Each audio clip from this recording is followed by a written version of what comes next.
Today we have a special guest. We have Ed Catmull from Pixar. So he's the president of Pixar and also the president of Dixie, I knew that, Disney Animation. Dixie's a little different company. And what we're here today is to talk about a book. But Disney does use a lot of cups. Disney does use a lot of cups. They do, I would imagine. To talk about his new book, Creativity Incorporated. So Ed has, and just to give just a little by way of introduction and also to give a plug, I really, and I just said this to Tina Seelig, who's sitting over there somewhere, I really do think this is the most useful and interesting creativity book I've ever read. And note that I wrote one, so I'm like putting it ahead of one of my books. And the reason it's so interesting, in addition to the fact that it's very well done, and Ed and I were just talking about the very compulsive process by which he and his editors went through to make a great book, is there's kind of no matching Ed's sort of life and in his path, which we're going to talk about. Of course, Pixar. And then on top of that, he weaves together all these sort of ideas about things that you can do to build a more innovative and creative company. So that's what we're going to talk about and use Pixar as the background. Just one little comment that I thought was sort of amusing. I was lucky to be one of among 40 people who were given an early version of the book to read and give comments. And this is sort of a hint into, I think, Ed's personality and style, is that so being sort of like a management person, I've read and commented on a lot of business books, especially ones by successful senior executives. And after reading the first draft of it, I guess it was the second draft, one of my comments to Ed was, "Not enough narcissism," which I didn't think was ever possible. And what I meant was, I didn't want him to be more of an egomaniac, was I wanted to hear more about how he was feeling and thinking and what his reasoning was. And then just having spent the last couple of days rereading the book again, I think he really has done a magnificent job of bringing in his perspective without real narcissism. It's just your perspective. So without further ado, let's start getting to questions. So in rereading the book, one of the things that still strikes me is that as a young boy, you were sort of fascinated with Disney films. But then you did this weird thing. You went off and went in another direction and got a PhD in computer science. Ed did an amazing thing, this hand. Was that your dissertation? No, it was a class project. It was a class project. Describe what the hand was. Well, by chance, I happened to be at the Foundation School for Computer Graphics, and I took a class, and everybody was supposed to make something, and there's some software they had. Now, at this time, everything was made out of polygons or quadratic surfaces, and that was it. And they didn't show enough promise, and so I thought what I would do is digitize my left hand. So I made a plaster of Paris mold of it, and I learned later that you should either shave your hand or put Vaseline on the back. And then I carefully digitized this, and then I made a little movie of it, and it was shown at the ACM conference, because there was no SIGGRAPH at that time, back in 1972. And it was only those of us who actually ignored the existing software and wrote our own that stayed in computer graphics. Huh. So that's, to me, I think that story is sort of diagnostic, and maybe we could talk a little bit more about that. The next thing I want to get to is this amazing experience you had at the New York Institute of Technology. But so there's sort of your boyhood dream of being sort of a graphics person, and then you kind of move into computer science. So maybe you could talk a little bit about how you thought about bringing those things together and how that's sort of affected what happened subsequently. Well, I grew up in the 50s, and so my parents, and I didn't know this at the time because we were just growing up, it's a safe neighborhood. It was only years later I looked back and thought, they just went through Depression and World War II. And now we were in this bubble of the 50s. And the two iconic figures at that time were Walt Disney and Albert Einstein. So I wanted to be an animator, and I watched Walt every Sunday night explain things, and I read about it, and I did a lot of drawing. Became fairly good at drawing. And I liked math and physics, and when I got out of high school, I realized that I had no idea what the path was to get to be an animator because there were no schools for it. So I switched over into physics. And I got my undergraduate degree in physics, and I got a second undergraduate degree in computer science, where I was going to study computer languages at the time. But I returned to school, and this is during the height of the Vietnam War, so it was important to be in school. My draft number was 30. It probably doesn't mean much to people nowadays, but it meant an awful lot then. I was at this great school, and when I took this course, I recognized that the art and the technology side could come together. And while the images were very crude at the time, and there was no way you could say this could go on any entertainment thing, there was the potential there. So I worked on solving problems of trying to make it so that the images looked good enough to go into a feature film. And when I got my doctor's degree, I went out with the goal of creating the first computer animated film. And my prediction at the time was that it would take 10 years for us to solve the problems. I was wrong. It took 20. So you were optimistic. So in between, I mean, one of the most amazing stories in the books to me is you got this job offer from this guy at the New York Institute of Technology, and this guy, and maybe you should talk. So the guy's name Alex Schur, that's his name. Alex Schur, Dr. Alex Schur. And so one of my favorite parts to read this in the book is that his word salad. So he would say things like, "Our vision will speed up time, eventually deleting it." Things like this. So this guy apparently was quite a character. So why don't you describe a little bit about like this early sort of attempt, I guess, to solve this problem? Sort of amazing. Well, what was really cool for me, just coming out with this vision, was here was a man who ran this college on Long Island, and he wanted to be the new Walt Disney. Now, he never said he wanted to be the Walt Disney. What he said every day was he didn't want to be the new Walt Disney. But he was willing to fund it. And at that time, I was in charge of this brand new lab and hiring people, and Alvy Ray Smith, who graduated from here, was actually my second hire there.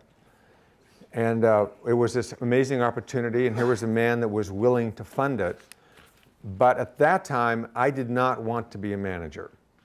So I had some theories about how to manage so that I could get some really good, smart people in there and have them be so highly self-motivated that I wouldn't need to manage them and I could do my interesting work.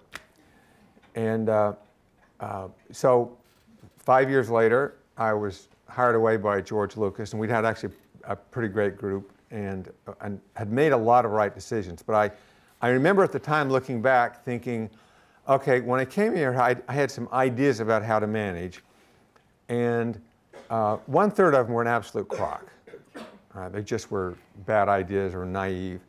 And 2/3 of them actually were pretty good.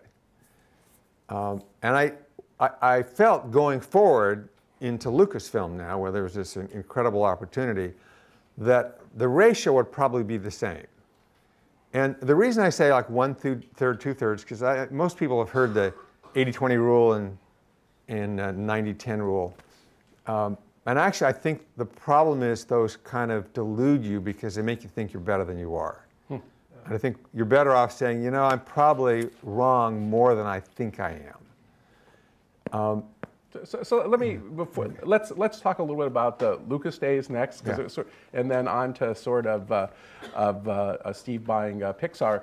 But one thing that really struck me, we were just talking about a minute ago, was how open you were. So you did a whole bunch of things that almost sound like modern open source to sort of build the knowledge around making computer animated films. So how did you come to that decision, and how did it help and the like? Because I mean, we look at how closed and how paranoid the companies are, including one Steve Jobs founded, for example. But it's sort of an interesting decision that entrepreneurs, a lot of entrepreneurs in the group, would have to make, whether to be open or whether to be closed. Well, I came out of a university environment which is very open, so I was inspired by that, and I would say it was at the time I knew it was an extraordinary environment. in the way that we share things with each other. So I came out with this idea of making a film, and I wasn't the only one around who wanted to do that.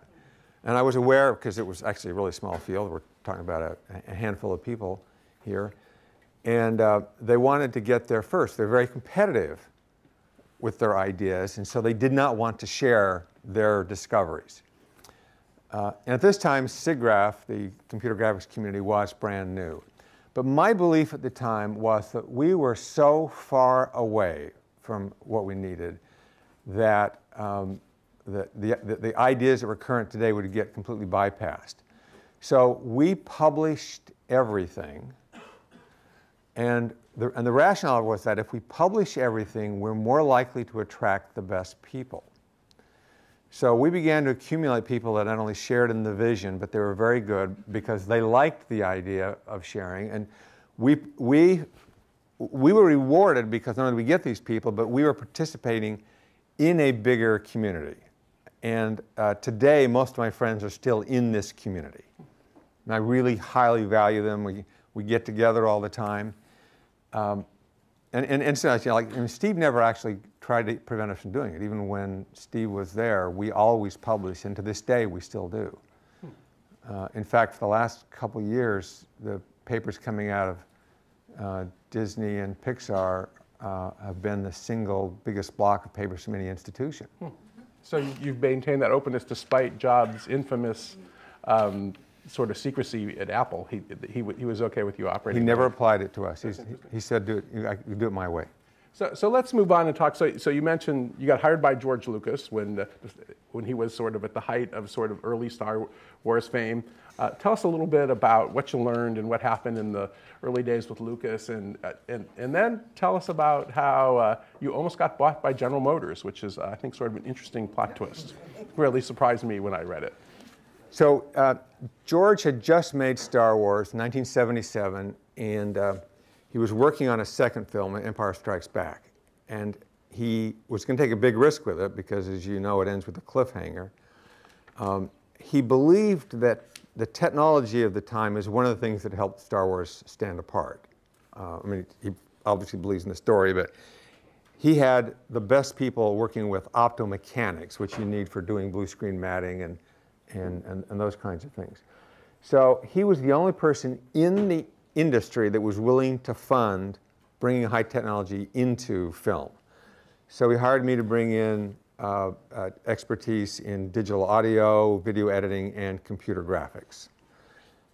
So we then got together, and I had learned something about managers. So I got somebody over each group instead of trying to have a flat structure. I got Andy Moore, who came here from Stanford, and Albie running the graphics, and Ralph Guggenheim over video editing. And we just start plowing ahead with full support from George. And it was exciting, it was rewarding. We were also off to the side. That is, while they had these really good filmmakers there, it was clear to me that what we were doing was completely and utterly irrelevant to what they were doing. But it's George's money, and he could spend it the way he wanted. So that was kind of the attitude. So we're off to the side, busily doing things there, and So you had two pretty good early sugar daddies, actually, if you look back. That's pretty good. Well, that would actually, I count ARPA, now called DARPA, as the first one. And ARPA's way of running at that time, I thought, was enlightened. I think they went downhill after that, and I think they're back on a better track. But their funding of students across the United States with very low bureaucracy, I believed was brilliant. And at the time, I knew it was great. So that's why I loved the model. And then there was Alex Shore as a sugar daddy, but he knew nothing about filmmaking. And then there was George Lucas, who had just made Star Wars, and then, of course, the next two were phenomenal successes. So it was an amazing adventure with exciting people and all these. So it was great until it wasn't, right? Well, in this case, George and his wife got separated, and George wanted to maintain the control of the company, so she got the cash and he got the company. And so they were then cash poor. And at that time it was, the decision was made to sell us. We had built some hardware that we had designed, so we were going to use that as a basis for the business. And we brought in VCs, and we put together a fairly difficult deal to sell. But in the end, it was Philips Medical and General Motors who came through and were willing to buy the company for, to give $15 million to George and give $15 million to us to get us going. And it was within 1 week of signing when within General Motors, the EDS part, the Ross Perot holdovers, and the cars people got into a war with each other. And it brought all the deals to a halt, and so ours fell apart. But we were very close. You were very, but what this was is, so they weren't a film company, you were selling a piece of computer hardware, right? Yes. What was it? Well, it's called the Pixar Image Computer. It was made to composite images together, but it was 4K resolution film, so very high resolution, really fast for that. But it turns out that it was also very good for image processing. So we had, as we started the company, a lot of orders from three-letter agencies around Washington, D.C., where the box would be delivered and we'd never hear from them again. And then in the medical image industry, where we did the first volume imaging. And then we entered into a contract with Disney to color the cells. So that hardware we built, and we had to learn how to manufacture. So when Steve bought us, I'm now the president. I know nothing about being the president of the company. I don't know anything about manufacturing or sales or marketing. And there wasn't anybody in the group that did. So why did Steve buy you guys? That's not exactly an endorsement, the last couple of seconds. Well, no, actually, I mean, I know. The thing was, Steve had worked with consumer products before, but he'd never worked with a high-end product, so he had no instinct for the marketing, pricing, selling, or manufacturing of a high-end product. So basically, none of us were.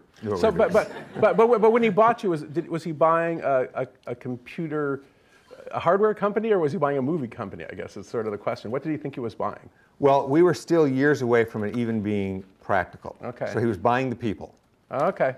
Now what happened was, after we first met him when he was at Apple, then he disappeared for some strange reason. And then which we learned about a month later. And then he reappeared, and he wanted to buy us to use as the foundation for this new computer company. So we declined.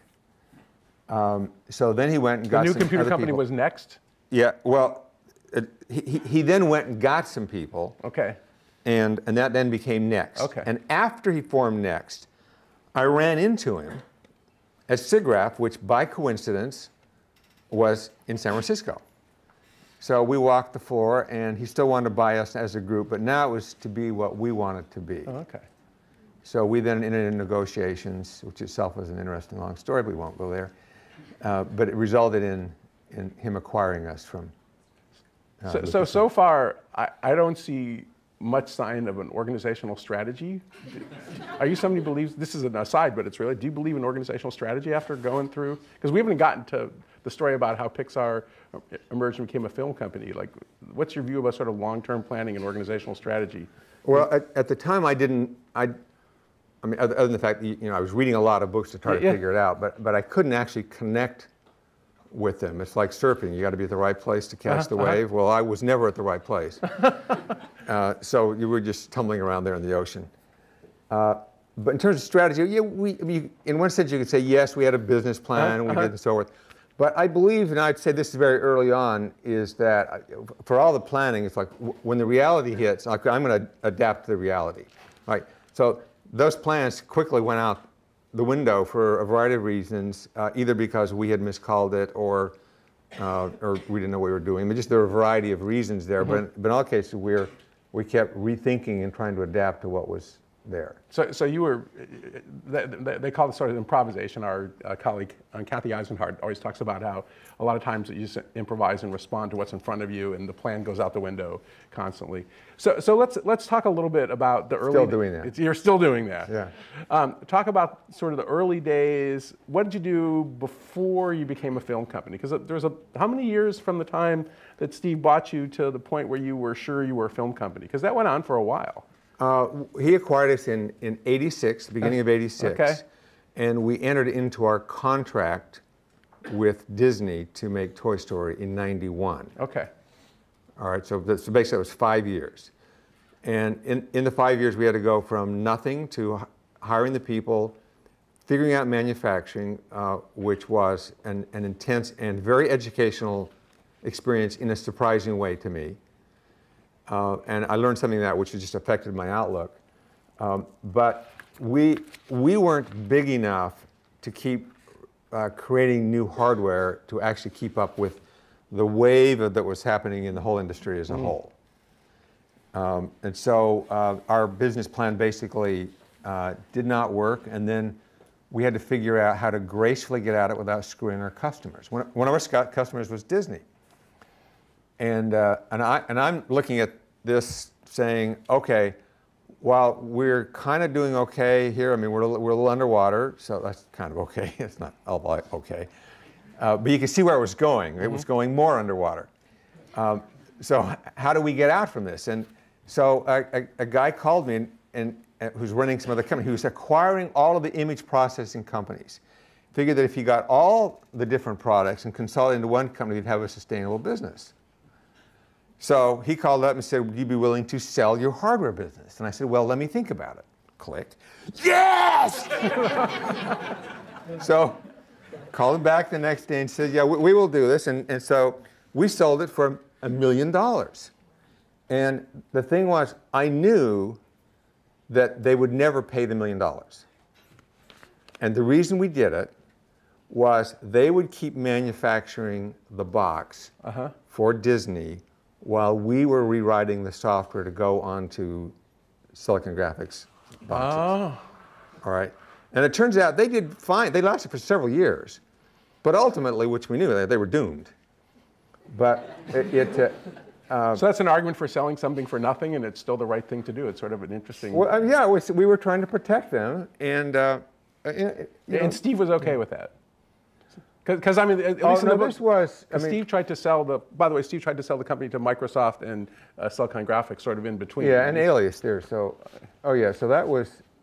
It was a very unusual time. First of all, we were losing a lot of money, and so by the time we had done with this, Steve was $54 million in the hole. So that puts us in an unusual circumstance because you logically would say... And this was before Steve Jobs was really rich. This was like a substantial portion of his net worth at that time, as I understand it. Yeah, I think the biography said he was worth $100 million at the time, which I don't think was true. I think it was probably double that, but he never said. But $54 million out of any one of them is a significant chunk. So it was very difficult for him. So he would sell, but what he would do when he would try to sell, like to Microsoft, he asked for this number, which is outrageously high, and they came back with a really big number, but it wasn't the number he asked for. So I'm thinking, well, okay, it's over with. I know it's too big of a hole for Steve, so they will compromise in the middle. But Steve wouldn't compromise. And this happened 3 times. So I finally realized he's actually not trying to sell us. He's trying to validate whether or not we're worth something. Okay. And as soon as somebody says they're worth something, well, he's not going to let them have us. So we dumped the hardware business. We started selling software. We started making commercials. And because of our, one, we had maintained a superb relationship with Disney through all this. And because we had won awards with the shorts, where John directed these shorts, and we're making very good commercials, that we were in a situation where Disney, now having these 4 remarkable films, thought there was a big appetite for animation, so they they took a gamble on Nightmare Before Christmas, and they thought, well, that's kind of idiosyncratic. Computer graphics is probably just as weird as stop motion, but we'll take a gamble on it. And the term they used, it was boutique animation. So we entered into the contract in 1991 to make the For Toy Story. Yeah. And that was your first film. So when you were talk a little bit about what you learned and what happened during the making of the first Toy Story, because I want to hear a little bit about that.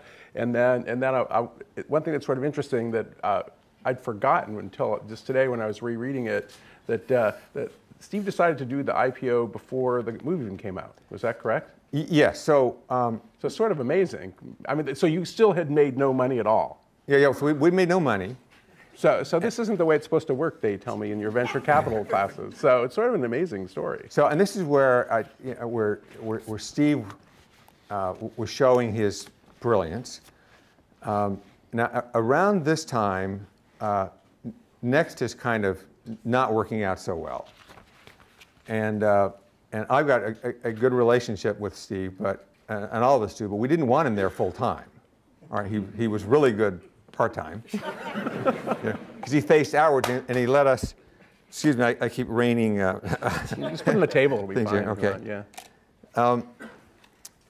So we're out trying to figure out how to make this movie, and we were a group, though, that had been through failures together. So we'd all experienced that, and it was really difficult to figure this out. And we made a lot of misestimates, and the first versions didn't work very well.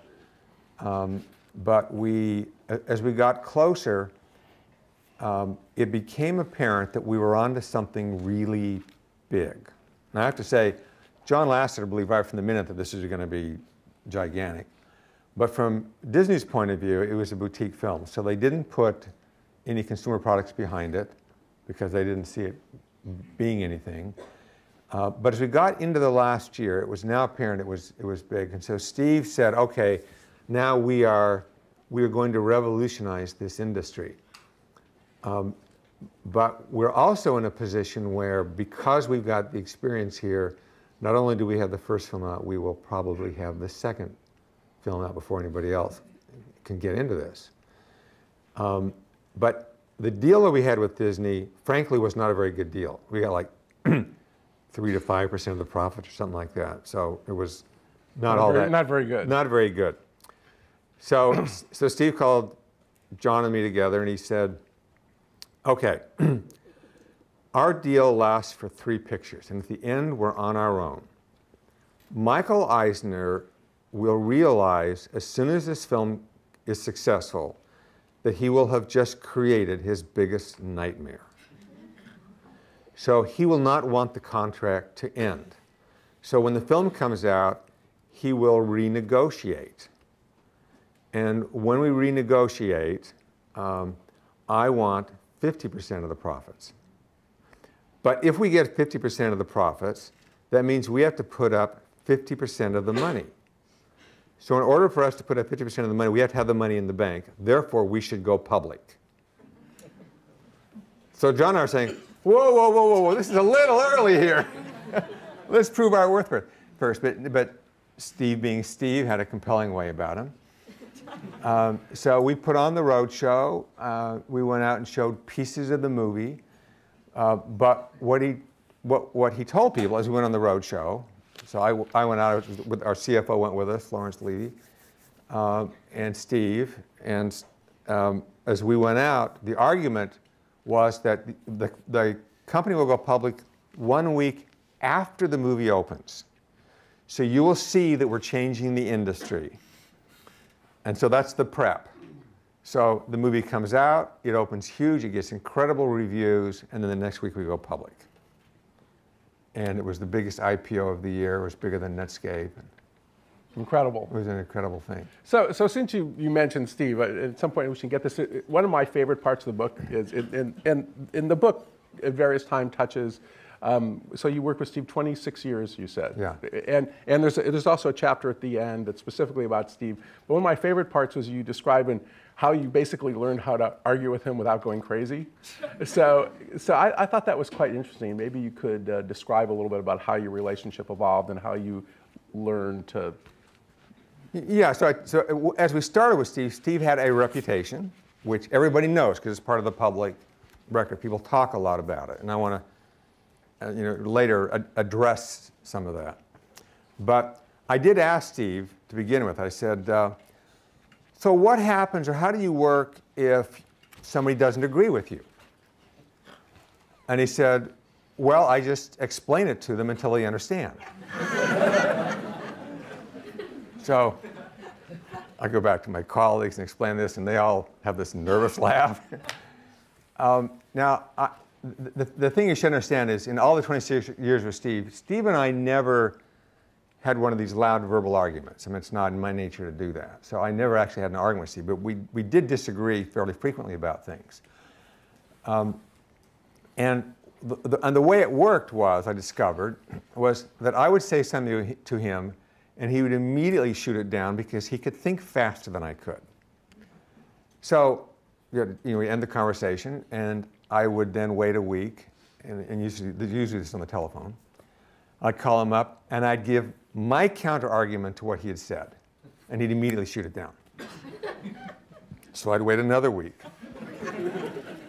Sometimes this went on for months. But in the end, one of three things happened. About a third of the time, he said, oh, I get it, you're right. And that was the end of it. And there was another third of the time in which he'd say, actually, I think he is right. The other third of the time where we didn't reach consensus, he just let me do it my way. Never said anything more about it. So that worked out. But it's pretty interesting because, I mean, I was really struck with that, and I don't think we'll have a lot of time to talk about it at the end, but also you have an argument that especially later in his life, he sort of was misunderstood in terms of just the negativity part glossed over, the fact that he got more mature and emotionally sensitive with age. Yeah, for me it was an important thing is that you heard about Steve in those early days and things, and the way he interacted with people. And I was there for that and saw that as it applied in our particular environment. And I saw a lot of cases where Steve overreached, or like he would go for a home run and he would get the home run, but like he would lose the game. And what people didn't understand is Steve was so incredibly smart that he was learning from those mistakes. He was learning that certain kinds of overreaching get in the way. And by the time we got to dealing with Disney, he was going for a 50-50 partnership. The way he delivered hard news changed with people, and he became an empathetic person. And again, there were difficult decisions, and the way Steve delivered the news changed dramatically. Basically, most of the people who saw this change in Steve then stayed with him for the rest of his life. All right, so that arc in Steve is unreported. And the reason it's missed is like when reporters or anybody that's going to write about Steve calls to ask us, well, Steve was still alive. I'm not going to psychoanalyze Steve to a person I don't know. And none of these people would.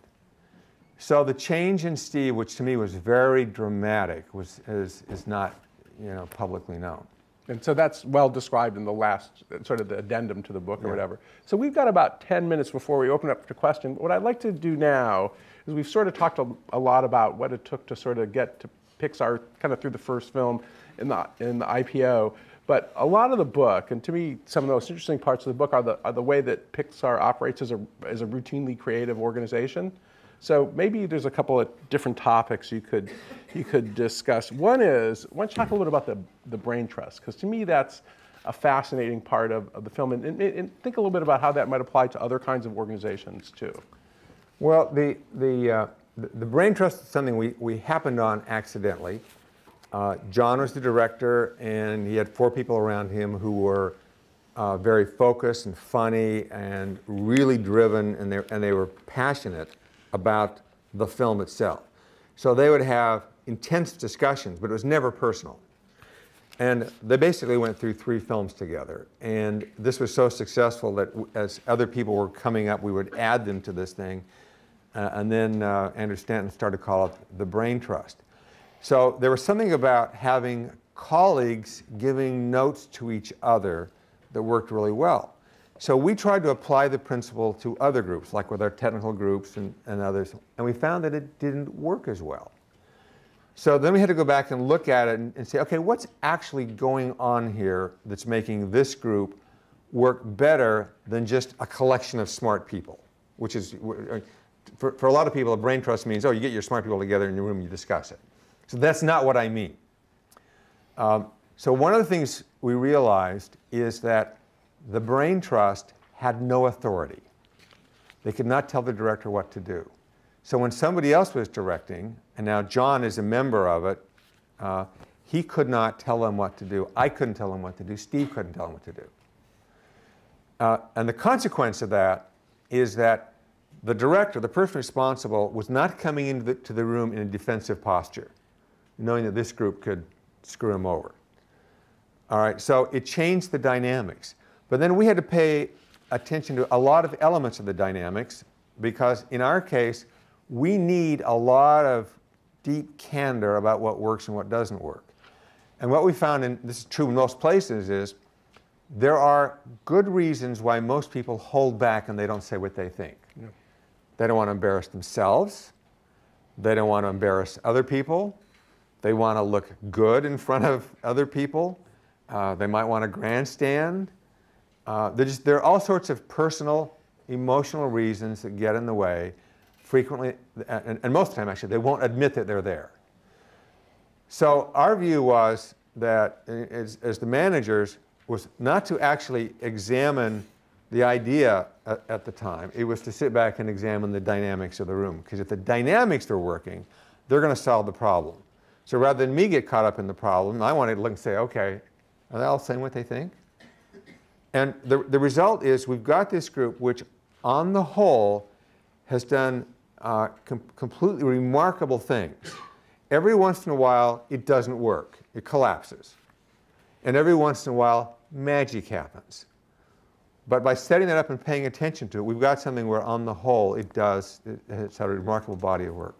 Yeah, so one of the things I do when I teach is I actually show a little film that Brad Bird actually told me about first. It's the extra material, The Incredibles, and it's his team sort of fighting over various things, and really constructive conflict. And when I show it to executive audiences, which I do all the time, they say that's great.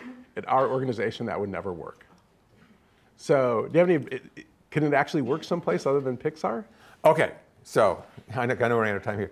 Here's the thing. I have a lot of views about various things, from failure and risk and so forth, and which I believe very strongly in. Well, they can read the book if they want to read more. So, but with all that theory, I was also very aware that I am also subject to delusion, just as other people can be or are. So we could be successful for reasons that we don't see because we're all together and we don't fully acknowledge what somebody contributes. But 8 years ago, Disney came in and bought Pixar. And at that time, they asked John and me to run Disney Animation. So we made the decision that we were going to keep these 2 studios completely separate. That is, they're not allowed to do any production work for each other whatsoever. So now we had a group that was failing and demoralized and led poorly. So there were these great films of the 90s. Basically, it was 4. They were cultural changing: Little Mermaid, Aladdin, Beauty and the Beast, and Lion King. And then it went downhill. So we walk in, and basically the process people have taken over. And since process is so important, they're thinking about how to lower costs and get everything running smoothly and so forth. And they make bad film after bad film. So for us, it's like, well, how often do you actually get to take your principles and apply them to an entirely different group of people? And I knew almost nobody there. So we determined to turn them around. So we worked with them. We taught the principles. It took a while. The fact is, all the stuff sounds good.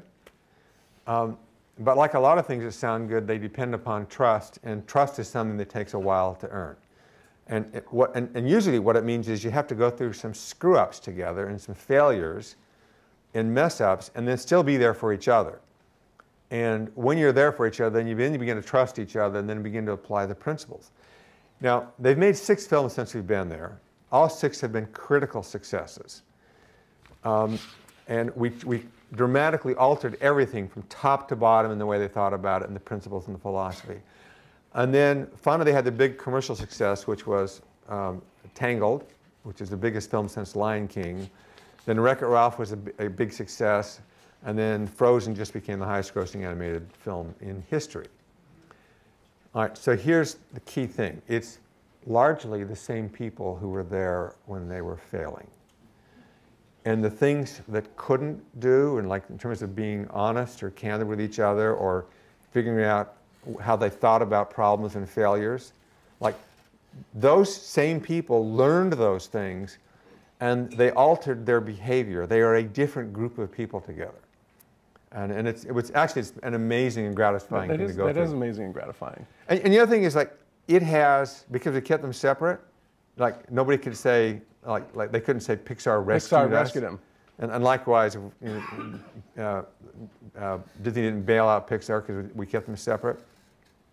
But they evolved into having very different personalities. The brain trusts just have a completely different mindset, but they're both extraordinary. Like they're the best groups that I know of, and they're very different from each other. But I mean, so the brain trust at Disney, as I recall from the book, there's a brain trust, and you pulled out the people who actually knew nothing about making films, for example. That was one of the kind of changes you make, as I recall. Yeah, when we got there, they had, above the director, they had 3 levels of people who were giving mandatory notes, none of whom had ever made a film before. So that's the first thing to go. It's like, you go to the director, okay, you don't listen to any of their notes. You don't have to take our notes either. And that was a rather shocking thing for them. But we had to go through some training. So in fact, what we did was we brought them up to watch a Pixar session, but we didn't allow them to say anything. It's kind of strange, really, but it was actually very effective. So the next day, we all went down and looked at a Disney movie, and our brain trust was there watching, and they didn't say anything. But the brain trust there, according to the producer, gave the best notes they had ever given. That is, just seeing how it worked altered their behavior. So there's 1,000 things in the book left. We got about 2 or 3 minutes. I want to do a quick one, and see if we can do it quick, and then I want to ask you the Tina Seelig question.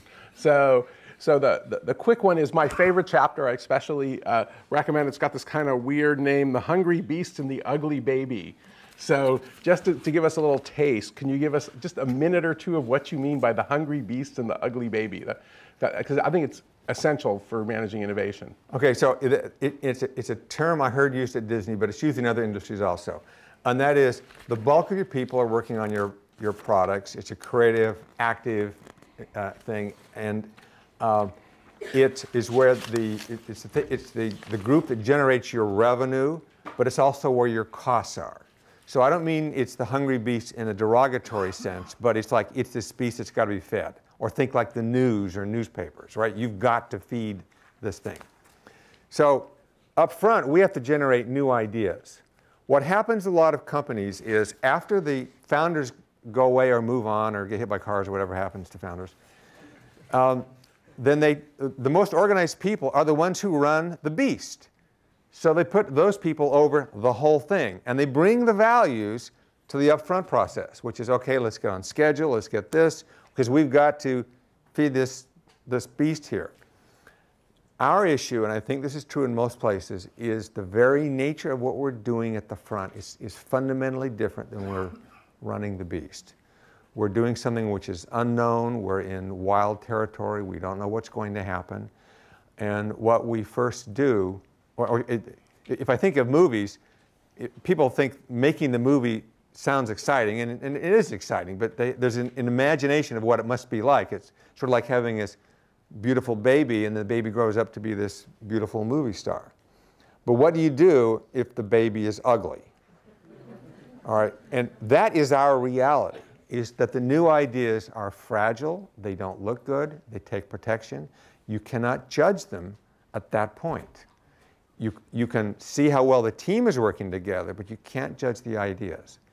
Now, so we have to go from that stage to somehow with engagement with that beast. And this is a long process. But the normal thing that happens is people screw up the front end. Okay. Now the Tina Seelig question, and then get your questions ready. So Tina, where's Tina? I saw her somewhere. Anyhow, she's way in the back. So Tina wrote a great book, What I Wish I Knew When I Was 20. So I'm going to ask you the Tina Seelig question. So if you could go back to your 20s, you had quite a bit of experience. Thinking sort of your early management sort of jobs, what advice would you give yourself that you wish you knew then? Okay, so this is, and I was asked this by a 20-year-old on this road trip here, and I hadn't been asked it before. So here's the difficulty I've got, is I've seen so many people who, in companies at various stages, they believe they need to know what's right, and they can't listen to the advice. So a lot of you have heard of the term cognitive bias? Is that confirmation bias. Oh, confirmation bias. Yeah. Yes, confirmation bias. I think confirmation bias actually is not strong enough of an implication for what it is. Most of us have filters which take the words that we hear and frequently turn them into the opposite of what they mean. It's not even selecting. It actually is warping them into something which is wrong. So then the question is, okay, could I have said anything to myself at 20 years, when I was 20 years, that would have made a difference? And honest to God, I don't know. Because I sometimes talk with people and I tell them things there. And actually, even with the book, I go through some examples in the book of things which are, I think, important. And I'll say, here's something, but the train of thought is that thing which I thought was powerful, I later learned meant nothing. Okay?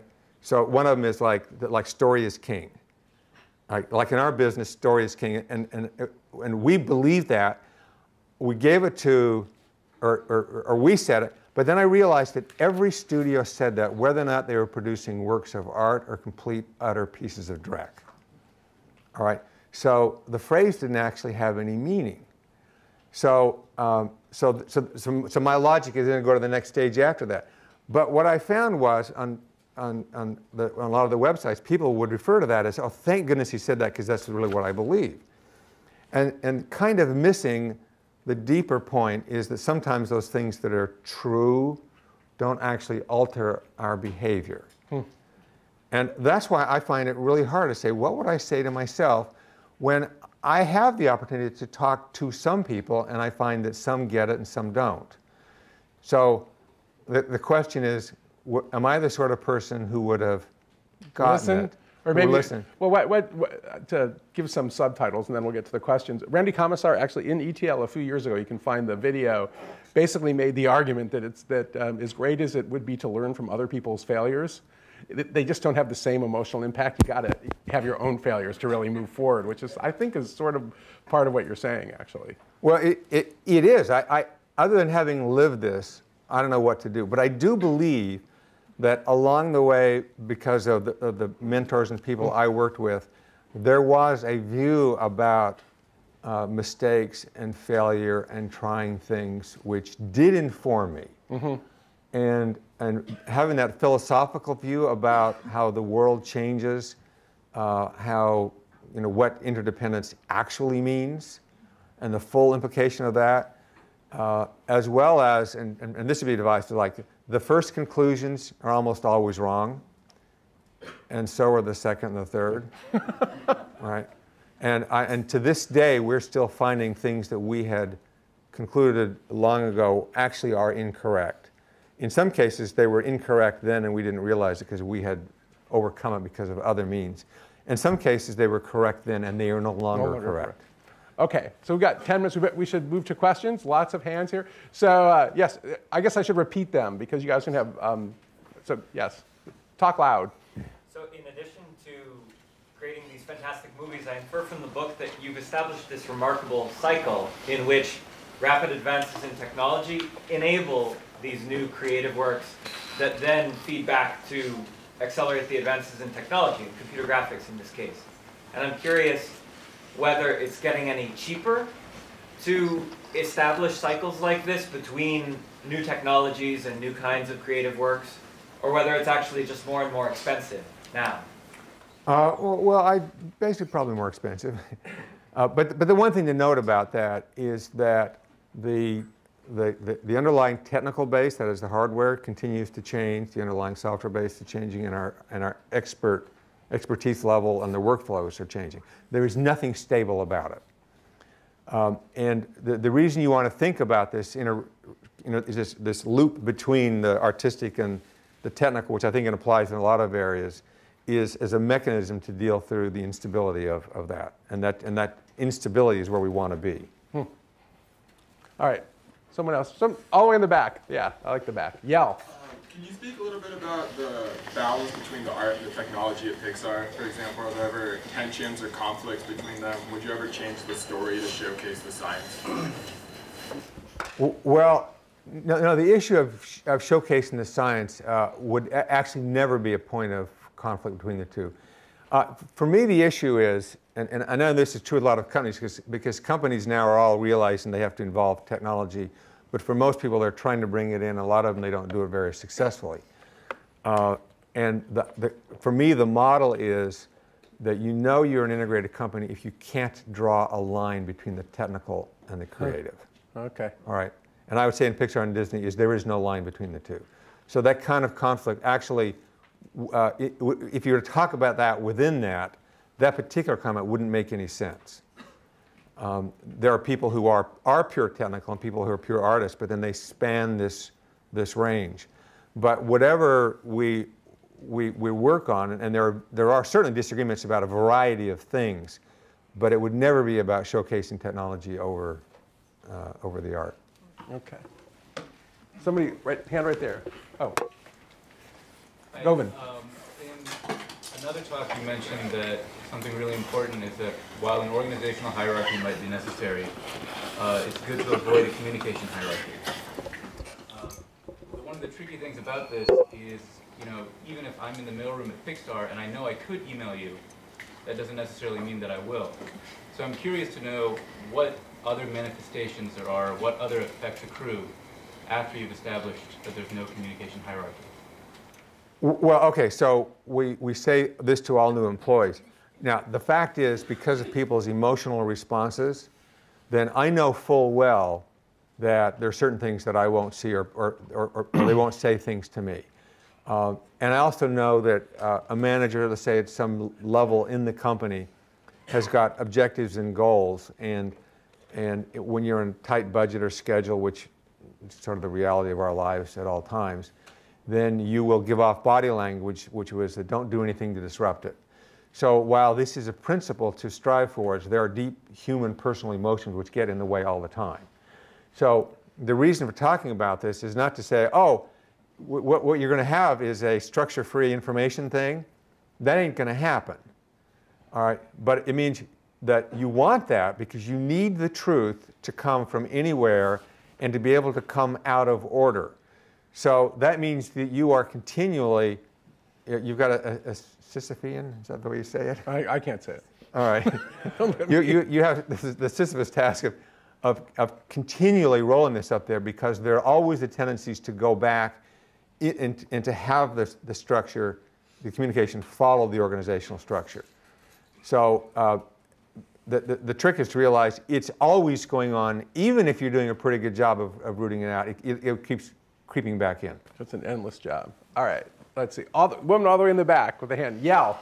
Thank you. From your own experience, what do you think is the best about working with kids? Like, what lessons have you learned about teamwork and creativity? Well, teamwork is one of those things everybody says, well, it's good to work in teams. So I want to go beyond the obvious is to say that what we learn to look for is just whether or not that magic is happening in the team, like when the team is clicking together. And so we go through phases, like you put a group together. It's good to have some people who have already worked together.